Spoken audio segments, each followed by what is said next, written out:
Hi hello dudes, நீங்க பார்த்துட்டு இருக்குது ஏவிஆர் அனிம் டாக்ஸ்னா அவங்க ஏவிஆர். ஸோ இன்னைக்கு எதை பற்றி பார்க்க போறோம்னா ஒன் பீஸ் சாப்டர் 1116 ஸ்பாய்லர்ஸ் தான் பார்க்க போகிறோம். போன சாப்டரோட ஸ்பாய்லர்ஸை கம்பேர் பண்ணும்போது நிறைய இன்ட்ரெஸ்டிங்கான விஷயம்லாம் இதில் இருக்குது. ஸோ ஒன்று ஒன்றா பார்த்தலாமா? சாப்டர் மறுபடியும் பீப்புளோட ரியாக்ஷனில் தான் ஸ்டார்ட் ஆகுது. லைக் வெகாபாங் போன சாப்டரில் 800 இயர்ஸ்க்கு முன்னாடி ஸ்டார்ட் ஆன வார், அந்த ஏன்ஷியன் வார் இன்னும் முடியல, தொடர்ந்து இப்போ வரைக்கும் நடந்துட்டு தான் இருக்குன்னு சொல்லியிருப்பார்ல. அதை தான் மக்கள் அது எப்படி அப்போ சண்டை போட்டவங்க இப்போ இறந்து போயிருக்கணுமே, எப்படி உயிரோடு இருக்காங்கன்னு தான் ரியாக்ஷன் அப்படி இருக்குது. அப்போ இமுவை காட்டுறாங்க. அவ ஒரு பெயிண்டிங்கை பார்த்துட்டு இருக்கா. அந்த இடத்துல இருக்கிறவங்க விவி மாதிரி தான் இருக்காங்க.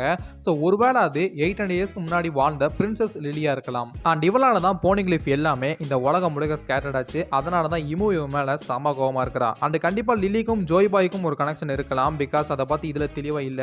மேபி மெயின் சாப்டர்ல அது இன்னும் தெளிவா இருக்கும்னு நினைக்கிறேன். அதை நாளைக்கு நான் அப்லோட் பண்ணிடுவேன். அண்ட் அதை பஸ்ல காட்டுறாங்க. அங்க இருக்கிற நிறைய மக்களை பொறுத்த வரைக்கும் விவி காணாம போயிட்டா.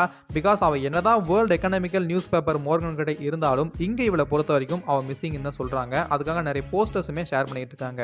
அண்ட் வெகாபாங் இங்க எதிர்பார்க்காத மதர் ஃபிளேம் பத்தி பேசியிருக்காரு. அதாவது அவர் என்ன சொல்றாருன்னா, இந்த மதர் ஃபிளேமோட ஒரு பகுதி ஒருத்தரால் திருடப்பட்டிருக்குன்னு சொல்லியிருக்காரு. பட் அது யாருன்னு கிளியரா தெரியல. பட் இது திருடப்பட்டதுக்கான காரணம் ஏன்ஷியன் வெப்பன் யுரேனஸ் இருக்குல்ல, அதோட ஒரு ஃபியூவலுக்காக தான் திருடப்பட்டிருக்குன்னு சொல்லியிருக்காரு. அதாவது ஒரு வண்டியை ஓட்டணும்னா ஃபியூவல் தேவைப்படும்ல, அதே மாதிரி அந்த ஃபியூவலுக்காக தான் இது திருடப்பட்டிருக்குன்னு வெகாபாங் சொல்றான். அண்ட் நீங்க தாங்க ஒரு மெயின் செக்மெண்ட், அதாவது யாருக்கு இருக்கால அவ ஆக்சுவலா எடிசன் அண்ட் ஸ்டூசி பேசுறதை கேட்டு ஸ்டூசிக்கு இந்த மதர் ஃபிளேமோட திருட்ட பத்தி தெரியும்னு சொல்றான். அது மட்டும் இல்ல, வெகாபாங்கோட மெசேஜ் எல்லாம் சொல்றது ஒரிஜினல் டெண்டர் மிஷி இருக்குல்ல, அது எங்க இருக்குன்னு தெரிஞ்சு 5 எல்டர்ஸ் கால் பண்ணிடுறா. ஆனா பாவீங்களா, வெகாபாங் மெசேஜோட லாஸ்ட் செக்மெண்ட் இருக்கும். அதெல்லாம் டிஸ்ட்ராய் பண்ணிட்டா முடிஞ்சது, பார்க்கலாம் சாப்டர்ல தெரிய வரும். அண்ட் நெக்ஸ்ட் வெகாபாங் சொல்றான், இந்த வாய்ட் சென்சுரி பத்தி உண்மையை கண்டுபிடிச்சு அதை நிறைய பேருக்கு சொல்லாம அவங்களுக்குள்ளே ஒரு குரூப் வச்சுட்டு இருக்காங்க. அவங்க தான் ரோஜர் பைரட்ஸ்.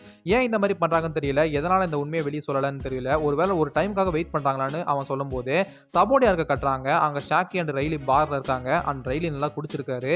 அண்ட் அவர் என்ன சொல்றாருன்னா, எனக்கு வயசாயிடுச்சு. அண்ட் இந்த ஓல்டு வெகாபாங் இந்த மாதிரி சொல்லி யங்ஸ்டர்ஸோட பண்ண கெடுக்க பாக்குறாருன்னு சொல்றாரு. அவர் தெளிவா என்ன சொல்ல வராருன்னு தெரியல. சாப்டர்ல கண்டிப்பா இருக்கும். நாளைக்கு நான் உங்களுக்கு அதை சொல்லிடுறேன். ஸோ ஒருவேளை வாய்ஸ் சென்சரி பத்தின உண்மைலாம் இப்பவே சொல்லி இந்த யங்ஸ்டர்ஸ் நிறைய ஃபன்ல இருப்பாங்க, அவங்கள பயப்படுத்த வேணாம் கூட இந்த மாதிரி இருக்கலாம்.